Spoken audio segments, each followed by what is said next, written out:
Meanwhile, Trump said that he's found a very wealthy group of people, that's his word, to buy TikTok, which would potentially save it from a ban in the United States. And he sort of kept putting this ban off every 90 days. Do we have any detail about who these people are, where they're from, what the deal might be?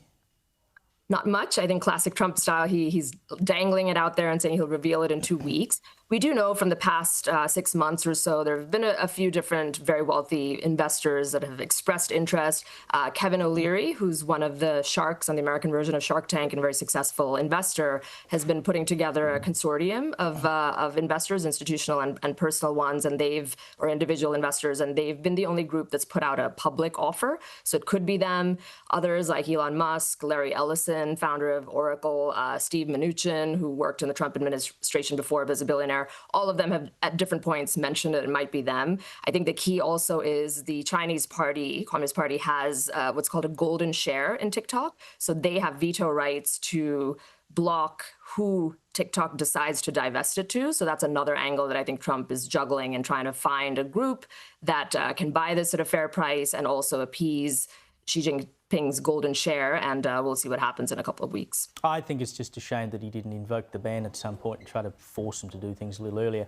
Of course, while we're talking about Trump, his big, beautiful bill made it through the Senate, but we know it had its critics, including from within the Republican Party. One of them, we know, of course, is his ex-best friend, Trump's ex-best friend, Elon Musk, who went on his platform X over the weekend and said it will destroy millions of jobs in America and cause immense strategic harm to our country. Utterly insane and destructive. The process, though, by which this thing was passed was quite extraordinary, though, Kosha.